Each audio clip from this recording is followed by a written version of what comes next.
and welcome to Mock the Week. I'm Dara O'Brien. Joining me this week are Andy Parsons, Alun Cochrane and Russell Howard, Frankie Boyle, Hugh Dennis and Adam Hills.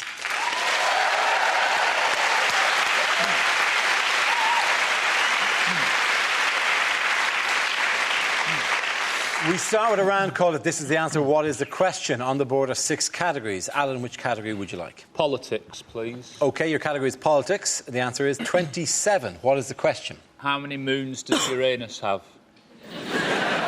I'm not sure it's political right now. Well, I don't know. Don't say you don't get the news from us. Yeah. Is it in Dundee? How long does a day seem to last? Would that be 27 hours or 27 days? Just the number 27. They've not come up with the concept of either hours or days in Dundee. They live in a timeless pit. Is it, if you're a footballer, how many times can you punch a DJ and get away with it? Is it after how many miles of a marathon are you absolutely certain you've taken the wrong turning? Is it how many Gurkhas actually know who Joanna Lumley is? Is it how long was the trail of chocolate hobnobs I used to lure my gran through the doors of a Swiss clinic?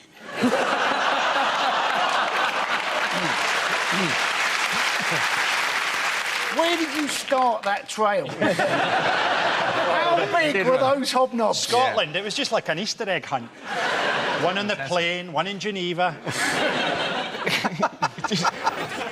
Is it how many times a day does Russell Brand think of writing a joke, then give up and just shag someone? Is it how old is this year's winner of Middlesbrough's glamorous granny competition? Is it how many times could I flick a peanut hard into Amanda Holden's face before she felt anything? Is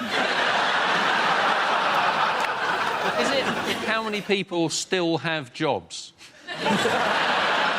It's the age of the Conservative MP who was elected at the Norwich by-election. You're absolutely right. Well done, Frankie. Yes, the question I was looking for was how old is Chloe Smith, the Conservative winner of the Norwich North by-election, the youngest ever female Tory MP? She took the seat from Labour. How did she describe herself? 27 years old. Well, other than the 27 years old. Did she describe herself as looking like a lesbian jockey? Surprisingly. She looks like who I hope would be starring in a porno version of Harry Potter. Hello, Chloe. Welcome to public life. I do find that I'm creeped out by politicians in their 20s. I just think there's something weird about somebody in their 20s being an elected MP. It's like people who dress their dog up in human clothes. It's just wrong. She, to me, looks like a Labrador with a dicky bow pretending to be a waiter. It's just something wrong about it. Is she really? Yeah. When you listen to her talk, I'm pretty sure if you ripped her face off, it would just be a 50-year-old man drinking brandy just going, oh, bugger. She's just so dull. Ripped her face off. Is there any other way you could have described that metaphor that didn't involve ripping her face off?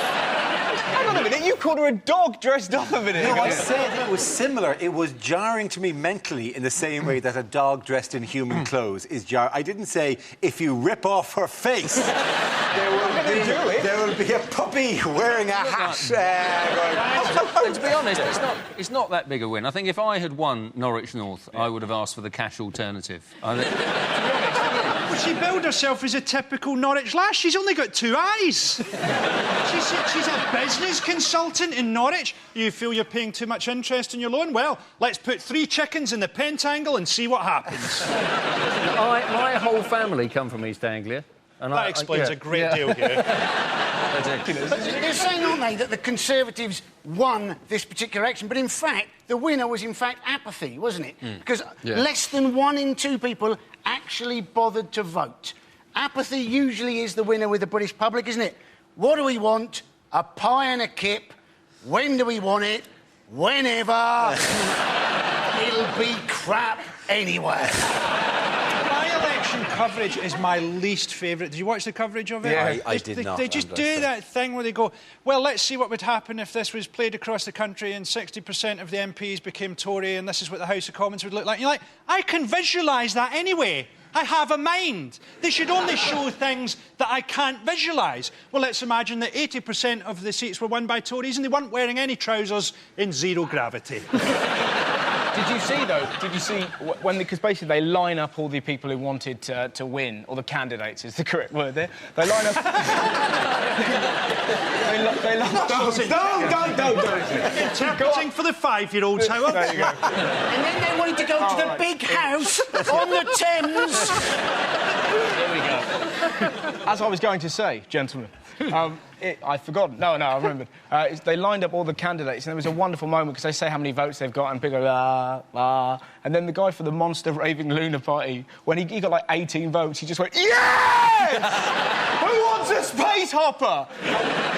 Do you know where he came, the Monster Raven Lunar guy? How many candidates were there? Not even second from bottom, fourth from bottom. Yeah. There were 3 actual serious candidates who polled fewer votes than the Monster Raven Lunar guy. How well would he do if he was a real loony? Like a guy in a rusty transit van with a bloody hammer? The guy that came in last actually got 23 votes. Yeah. That's probably not even his whole family. That's fewer people than you'd know in your life. That is actually a number that's 4 less than her age. So it was an election that they didn't need to have. Fair, though, then they picked a candidate who caught swine flu. It genuinely, Gordon Brown cannot do anything right. Sometime in the next week, he is going to open, by accident, a portal to hell. And they go, I've opened a portal to hell. To be honest, this looks better than my constituency.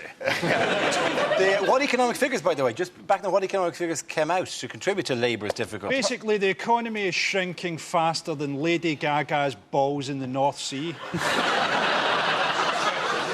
We are essentially ruined, aren't we? That's why Alistair Darling, when he did the last budget, came out with the box in front of his face. He looked like a paedophile climbing into a police van. He looks like he's auditioning for Joseph and the Technicolor Dreamcoat. That's him during a nativity play in his school. It looks like Gordon Brown's just opened that gateway to hell behind him. Or he's hoping to host Mock the Week. It's like it looks exactly like... The actual economic news, though, is that the only part of any company or financial institution in Britain that's still in the black is Alistair Darling's eyebrows. How much money would we have to have given the banks, right? We gave them tens of billions of pounds. How much money would it have had to have been for them to stop chaining the pens up? Right? The pens are chained up. Argos can do it. Argos can give you a pen, only because if they had a chain there, people would wear it.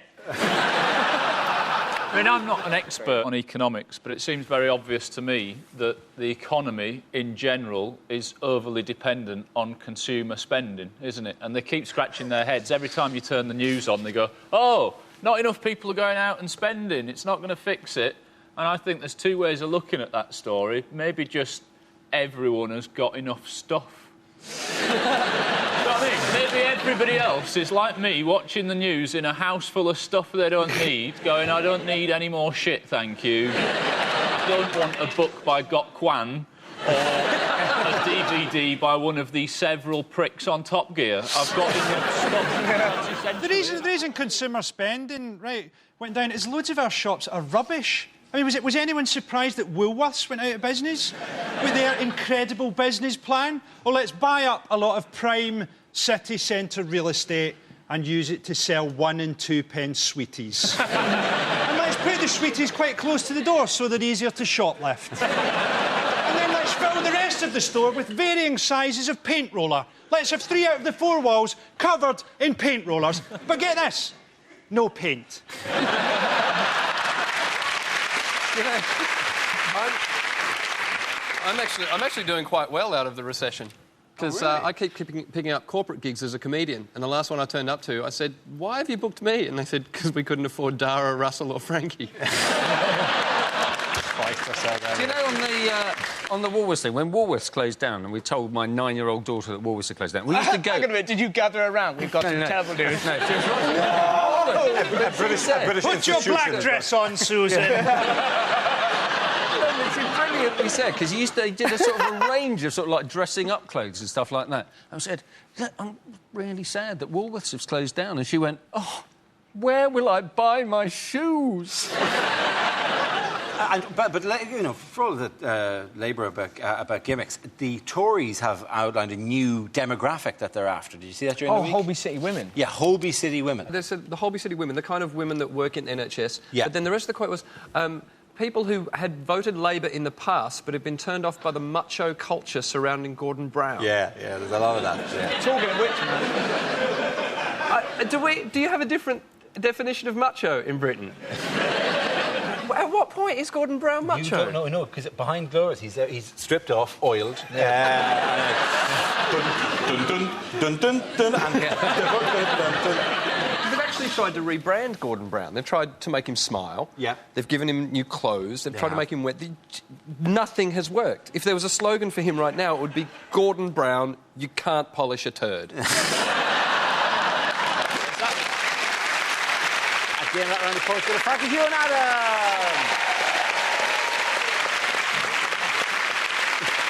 Now we play a round called Mochter Quinn Medicine Woman. This game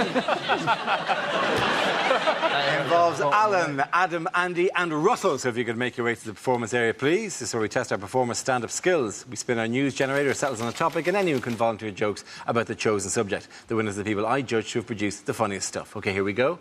Let's spin the wheel. The first subject is religion. Who wants to come in on that? Adam Hills. Like this. Why can you make fun of certain religions? Why can you use certain religions to promote your products and not other? Why can you use Buddha to promote products? You go to any city in the world, you will find a Buddha bar that serves Karma cocktails. You will find a chocolate Buddha restaurant with carvings of Buddha down the wall. If you go to a supermarket right now, I'm sure you'll find a brand of margarine called I Can't Believe It's Not Buddha.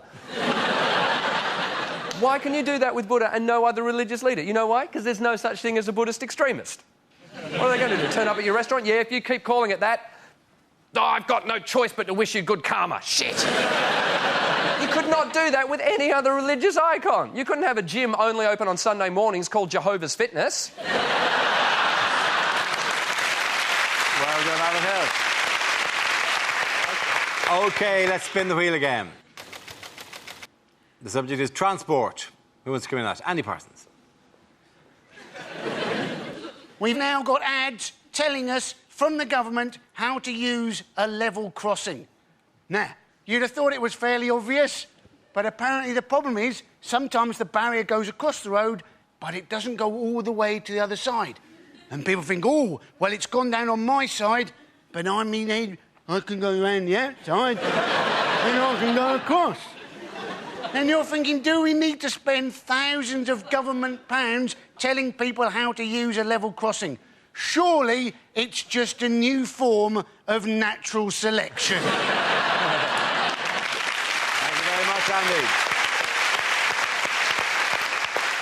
Andy. OK, that leaves us with Alun and Russell. Let's spin the wheel. The next topic is fashion. Who wants to come in? Alun. Yeah, I'm pretty cool. I'm at a funny age. It's hard to get clothes right, I think. Somebody explained to me that there's a theory that the day you pick something up and think, is this too young for me, that is the day that some clothing has got too young for you. And I'm only in my early 30s, but I've had it happen already. I picked something up the other day, I thought, is this too young for me? And it was. It was some of those trainers with wheels on the heels. I think clothes matter. My mind was changed on this last December. I saw a big issue seller in the street dressed as Santa. Yeah, it's fine for us, for adults, but it was daylight, there was children in the street, and I could see one little boy looking at the big issue seller and then looking at his mum as if to say, it's not looking good for my PlayStation 3 this year. Thank you very much, Alan.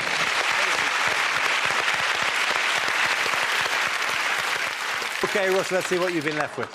Let's spin the wheel. The subject, Russell, is etiquette. It's like ladies with pointy breasts carrying books in a weird way. I'm really socially awkward. I met Jonathan Ross the other day, got really excited.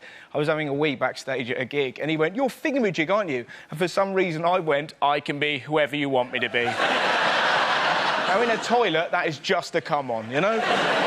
And with women, it's even worse. I was on a train the other day and this lady went, "Excuse me, can you look after my bags whilst I go to the toilet?" Now, in that situation, all you've got to do is go, "Yes." But for some reason, I panicked and went, "You're not allowed to go and it's in the station." So she sits down, going, "Fair enough, didn't realise you were the poo goblin." Horrible moment. The train wouldn't move. Eventually it did. I swear she looked at me and went, "Can I go now?" Thank you very much, Russell. And in that round, the points go to Alun. Our next round is called Headliners. Here's a typical picture of Italian Prime Minister Silvio Berlusconi. But what does BITS stand for? It doesn't just mean bits, all right? So it's not bolognese is too spicy. Is it Berlusconi is Tatty Bojangle Squeezer? Is he just auditioning people? Is he going, "Bend over, impressive, that's satisfactory"? Is it boys? I think it's syphilis. Is it Berlusconi imitates Tyrannosaurus statue? Is it beaten in the Second World War? Is it Berlusconi il toro shago? Is it basically, "I'm Tony Soprano"? Has anyone got anything that approaches the I know what correct it is. answer? In Berlusconi in Tape Scandal. Yes, that's right. Well done. Thank you very much. The answer I was looking for was Berlusconi in Tape Scandal. Recently released audio recordings detailing conversations alleged to be between escort Patrizia Daddario and a man alleged to be Berlusconi have led to uncomfortable questions about his personal and political life. The Prime Minister's approval rating has dipped below 50% for the first time. That's what it took. It took actual tapes. Tapes that could not be played to any member of the government here, apart from Jackie Smith's husband, who said they are really good. It's so wonderful, though, isn't it? Because you're meant to go, "Oh, my God, isn't it appalling?" But when you found out he's 72 and she's 40, you can't help but go, "Impressive." Imagine if he was your granddad. Imagine that.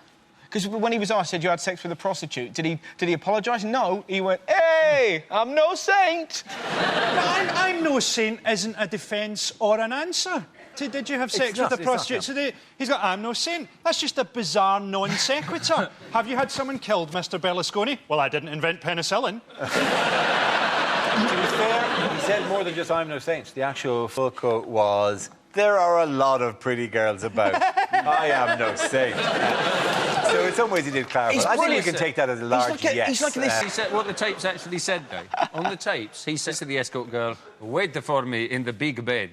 And she says, "Which one is that? The one with the curtains?" And you think, how many beds are there in the... Where is he shagging her? Is he in the bed section at IKEA?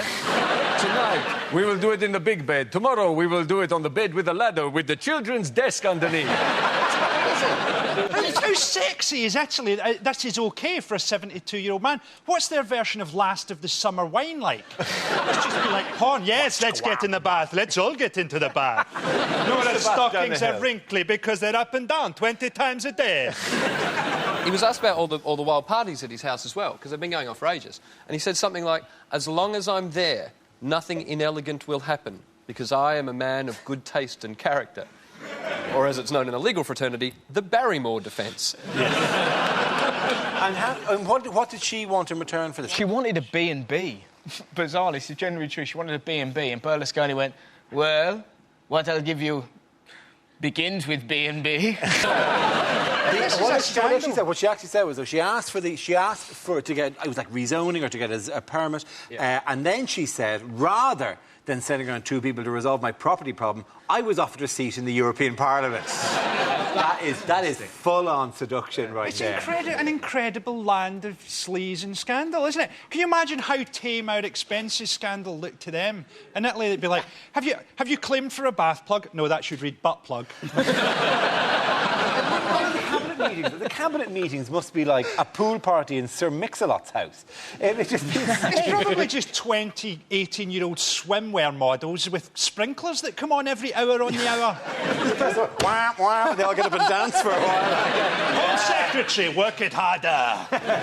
This is just the reason we have sex scandals is that we're supposed to be attracted to strong, confident women, but we're not. We're actually attracted to broken, neurotic women because we know that they'll be dirtier in bed. So if you go out with a date with someone and on the first date, they go, I had a great relationship with my father. Inside you're going, damn. My stepfather, on the other hand, back in the game. If you're having dinner with 20 escorts, what is the polite time to go, well, that's enough dinner? Because clearly you all know you're not there for dinner. Like, I mean, do you have to go, my penis is now al dente. Let us leave the table. I'm disgusted at the idea of him. I couldn't watch him having sex. It'd be like watching an Egyptian mummy trying to poast a sausage. I think it's quite unlikely you'll be asked to watch him having sex. I don't know. I wouldn't rule out anything with Berlusconi. It's interesting because recently one of the papers did a phrase book, and there is a politics version of it, and it included this phrase: "Che onore il primo ministro vuole fare l'amore con nostra nipote," which means, what an honour, the Prime Minister wants to sleep with our granddaughter. Okay. In other news, what are Labour, according to the Daily Mail, what are Labour threatening in terms of council tax? Hilarious. Oh, a tax on patios, Dara. A tax on patios. By the way, that is a tax on patios, not a tax on patios. Labour will come around in the middle of the night and just smash up your patio. That's for having a patio!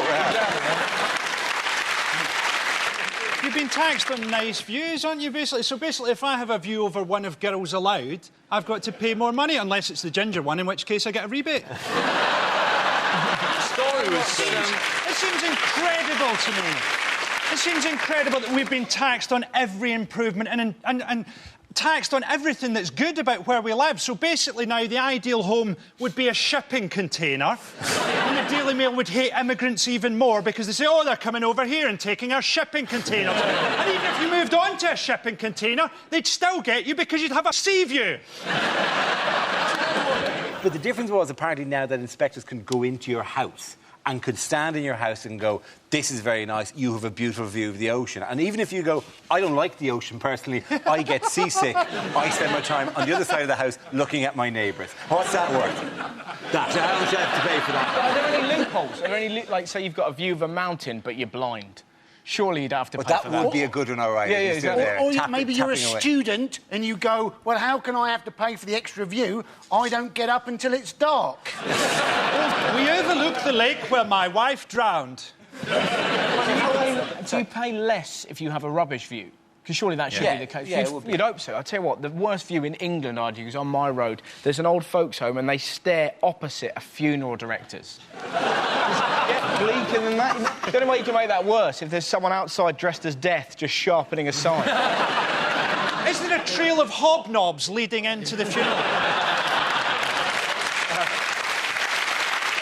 Has the government got nothing better to do with their time? The economy's in free fall. We're locked in some sort of pointless war. They've got nothing better to do than take pictures from space of my fucking shed, which, if you're watching, I don't have. People used to say, don't shit on your own doorstep. Now, you should shit on your own doorstep because it'll knock a few quid off your council tax. Ladies and gentlemen, that round the points go to Russell, Alun and Andy.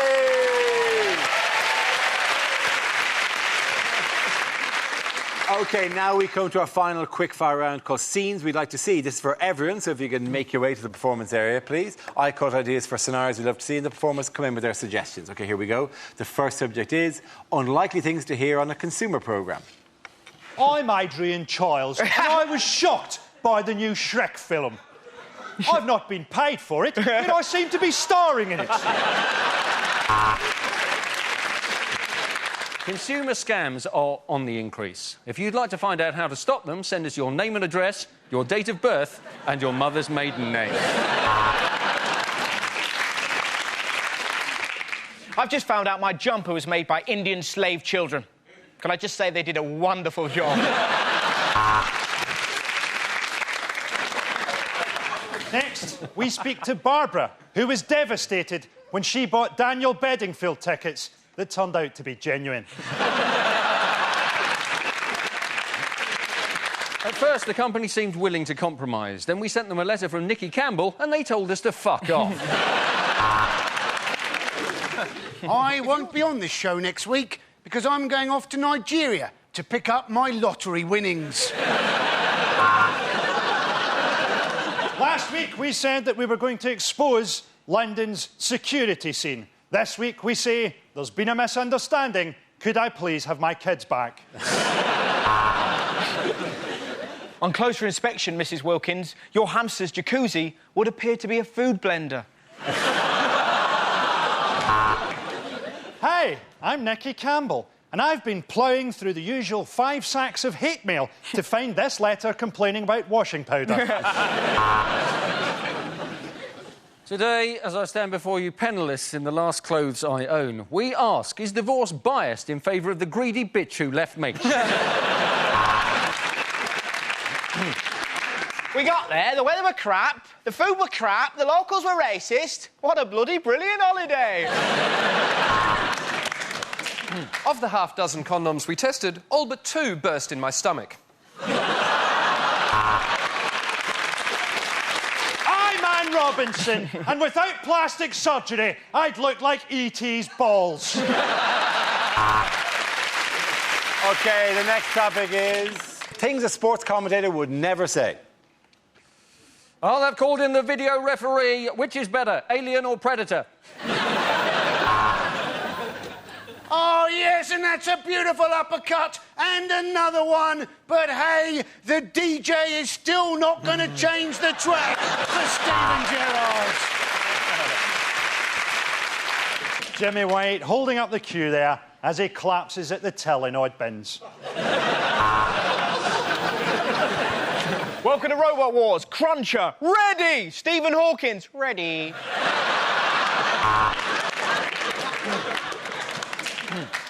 And England have won the Ashes.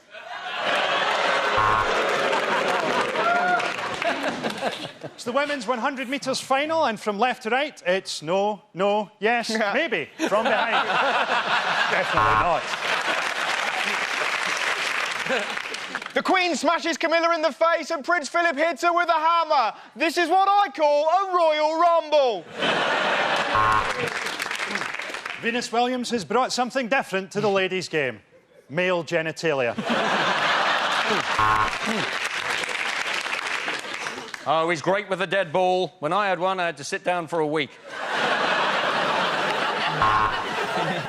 And I think that massive widescreen close-up of the wedgie goes some way to explaining why we don't normally televise judo. And that bloody smear is the reason you don't see a lot of streakers in Formula 1. Some people on the pitch, they think it's all over. It is now. The Chinese secret police have shot them. Well, he's finally got his head down. His hands are firmly round the shaft. Which is why I'm handing over to John Infidel. Overpaid knocks it on to overrated. Overrated on to possible rapist knocks it forward, clods it gay, goal!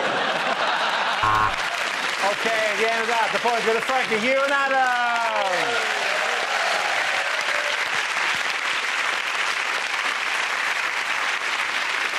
That's the end of the show. This week's winners are Frankie Boyle, Hugh Dennis and Adam Hills.